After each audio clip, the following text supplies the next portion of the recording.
Hello everyone, welcome to new video. कमाई और बचत में आपका स्वागत है। तो ऑप्शन सेलिंग के एक और एपिसोड में आपका वेलकम है। तो चलिए देखते हैं आज क्या हुआ है। आज हमने कौन कौन से ट्रेड्स लिए हैं और मार्केट क्या कर रहा है। तो अगर हम बड़े टाइम फ्रेम पे देखें, बड़े पिक्चर में देखें तो मार्केट ओपन हुआ इस एरिया में और उसके बाद थोड़ा सा अपवर्ड्स लेके एक अचानक से बड़ी सी रेड कैंडल आई। तो वी वर वेटिंग फॉर, मैंने यहाँ पे कुछ एंट्री लिया था ऑप्शन सेलिंग के पर्सपेक्टिव से, बट उस पे एसएल चला गया because this was a big spike. और अभी हम देखें तो सीपीआर, वीकली सीपीआर बहुत डाउन है, नीचे है। और अभी ये R1 पे ट्रेड कर रहा है, रेजिस्टेंस 1 पे सीपीआर के। वीकली टाइम फ्रेम की मैं बात कर रहा हूँ। अगर हम यहाँ पे देखें नॉर्मल टाइम फ्रेम में, एक बार मैं चार्ट को थोड़ा सा एडजस्ट कर देता हूँ। अच्छा, यहाँ पे हम देखें तो जो निफ्टी है सेम यहाँ पे भी ऐसा ही दिखा रहा है। और सीपीआर से रिजेक्शन लिया इसने यहाँ पे, और 20 EMA और सीपीआर जब एक साथ हो तो there is a strong rejection point होता है वो।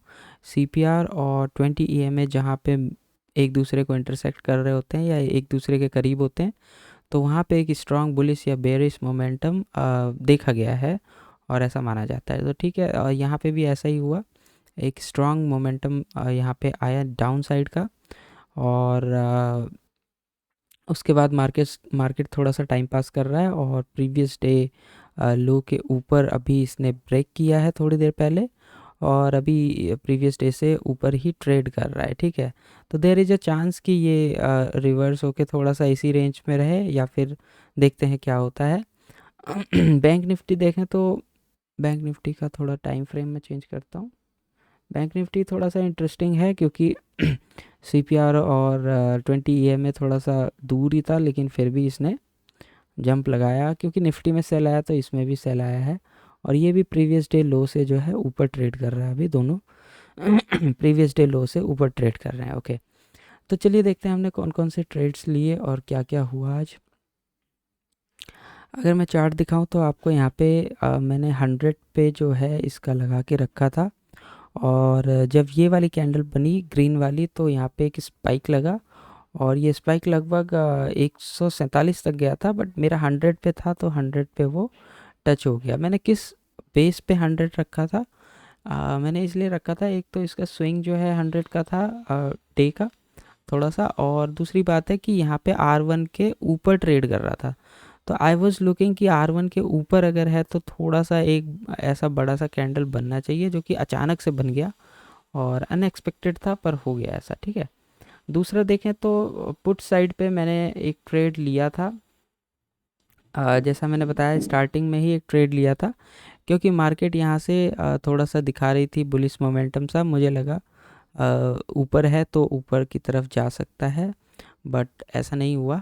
और आप यहाँ पे देखोगे कि मैंने यहाँ पे एक सेलिंग का लिया था, पोजीशन बनाई थी 221 पे, और 221 पे ये नीचे तक आया था 85 तक। बट आप यहाँ पे देख रहे हैं अचानक से इस कैंडल पे जो है मेरी बाइंग हो गई थी, इस वाले बड़े वाले कैंडल पे।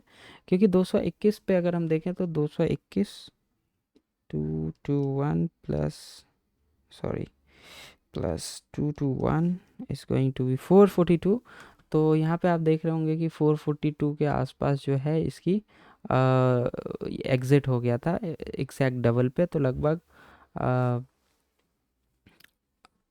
222, एक सेकेंड, मैंने सेल कितने पे 121। तो वही मतलब 10 का लॉट है तो 1200 रुपये लगभग मेरे इसमें एग्ज़िट हो गया था, 1200 रुपये लॉस पे। बट उसके बाद हमने क्या किया कि इस स्पाइक के इस रेंज में मैंने फिर से इसको सेल कर दिया 252 के रेंज पे। तो आप देखेंगे कि 252 पे हमने यहाँ पे दोबारा से इसको सेल कर दिया, और अभी जो इसका प्राइस चल रहा है वो गिर के 144 पे चल रहा है। तो जो हमारे इसमें 1200 के आसपास लॉस हुआ था वो रिकवर हो गया। वो इसलिए हुआ क्योंकि हमने एक हायर लेवल पे इसको दोबारा से सेल कर दिया, तो इसको री एंट्री कहते हैं। और री एंट्री हमें करना पड़ता है, अगर आपके एसएल्स चले जाते हैं तो री एंट्री करना पड़ता है, विच इज़ फाइन। अगर मार्केट इसी रेंज में टाइम पास करता रहा तो दोनों में प्रॉफिट हो जाएगा। अगर मार्केट ने दोबारा से कोई ऐसे उल्टी सीधी स्पाइक्स लगाई तो हमारा यहाँ पे हमने, आप देखेंगे हमने 100 पे लिया तो 200 पे लगभग हमने ऐसे लगा रखा है यहाँ पे।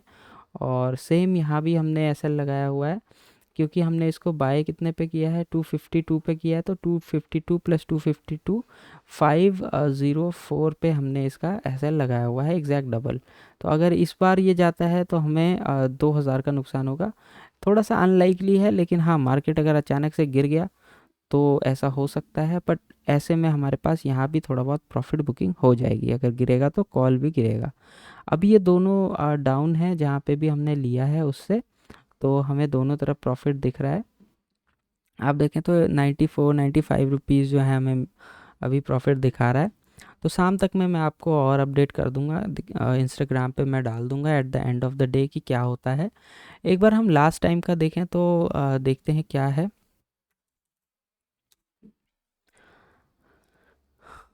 जर्नल मैं इसलिए दिखाता हूँ क्योंकि इसमें हमें अंदाज़ा लग जाता है कि आखिर हम कर क्या रहे हैं और हो क्या रहा है हमारे साथ। वेडनेसडे में देखें तो 1.6K का हमने यहाँ पे प्रॉफिट लॉस किया था, प्रॉफिट ही किया था बेसिकली। और वो हमारे अकाउंट में कितना आया है वो देखते हैं। देखिए यहाँ पे 1.661 के दिखा रहा है, और यहाँ पे हमारे पास 1.564 जो है हमारे अकाउंट में क्रेडिट हुआ है, क्रेडिट अमाउंट। मैं थोड़ा जूम कर देता हूँ तो आपको अच्छे से दिखेगा। तो 1500 रुपये हमारे पास आए हैं हमारे अकाउंट में, और हमारे अकाउंट की वैल्यू भी बढ़ गई है ना। ठीक है, तो अच्छा है, क्योंकि हमने यहाँ पे एक ही पोजीशन ओपन करी थी। यहाँ पे आप देख रहे हो बहुत सारे दिखा रहे हैं, पर ये रिजेक्टेड रिजेक्टेड है, क्योंकि हमने दो तीन मतलब एक ही पोजीशन को अलग अलग लेवल्स पे ट्राई किया था लेने का, बट यहाँ पे 110 पे वो फेल्ड हो गया था और 2 रुपये पे वो निकल गया था ऑटोमेटिक। ठीक है, तो ऐसा है। यहाँ पे देखें, अगर ऑटो स्क्वायर ऑफ होता है तो 50 रुपीज़ हमारे यहाँ से जाते हैं, और 9 रुपीज़ उसका जीएसटी भी जाता है। तो ये इनके ड्रामे हैं थोड़े से, करना कुछ नहीं होता है, बट इन्होंने ऐसा कर रखा है हिसाब 50 रुपये कमाने का। It's okay. मैं एग्ज़िट करना चाह रहा था, पर मार्केट थोड़ा सा उस समय थोड़ा सा टाइम पास कर रहा था, इस वजह से वो 20-25 के रेंज में चल रहा था। तो 2 रुपये पे ये ऑटोमेटिक जो है क्लोज़ हो गया था मेरा ट्रेड।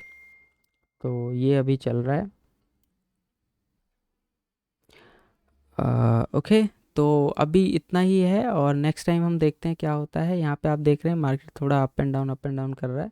तो ये जितना नीचे जाएगा हमें इसमें प्रॉफिट होता रहेगा। अगर मार्केट अप जाएगा तो हमें इसमें प्रॉफिट होगा, मार्केट डाउन जाएगी तो इसमें प्रॉफिट होगा। और दोनों में हमने स्टॉप लॉस लगा रखा है। अगर कुछ अनइवन मूवमेंट आ जाती है, जैसे कि आप यहाँ पे देखें, जैसा कि यहाँ पे हुआ, एक अजीब सी मूवमेंट आई है, तो ऐसा कुछ होगा तो definitely we are safeguard. हमारे गार्ड्स यहाँ पे खड़े हैं हमें बचाने के लिए, और that's very important. Option selling में अगर आप एसएल वगैरह नहीं यूज़ करते हैं तो there can be unlimited risk. अगर मार्केट 2000 पे चला गया यहाँ से, 100 का 2000 भी हो सकता है, तो it can be a disaster for you. आपके आधा अकाउंट जो है खाली हो जाएगा 2000 के पास एक और जीरो लगा दीजिए तो लगभग 20,000 का लॉस हो जाएगा आपका। तो ऐसा नहीं करना है हमें, और हमारा लॉस यहीं पे कट ऑफ हो जाए तो हम लोग ऐसे लगा के रखते हैं, लिमिट स्टॉप है तो ठीक है। किसी में प्रॉफिट किसी में लॉस हो रहा है, विच इज़ फाइन। ठीक है, अभी इतना ही है। और शाम को मैं इंस्टाग्राम पे अपना जो प्रॉफिट लॉस होगा वो मैं डाल दूंगा, और आप वहाँ पे ही सब्सक्राइब कीजिए, फॉलो कीजिए, तो आपको पता चल जाएगा कि क्या चल रहा है। या फिर मैं कोशिश करूँगा कि टेलीग्राम पे भी डाल सकूँ, बट टेलीग्राम पे थोड़ा सा मुश्किल होता है, बट इंस्टाग्राम इज़ गुड। ठीक है, तो इट्स ओके। चलिए देखते हैं क्या होता है। Thank you very much, take care and bye bye.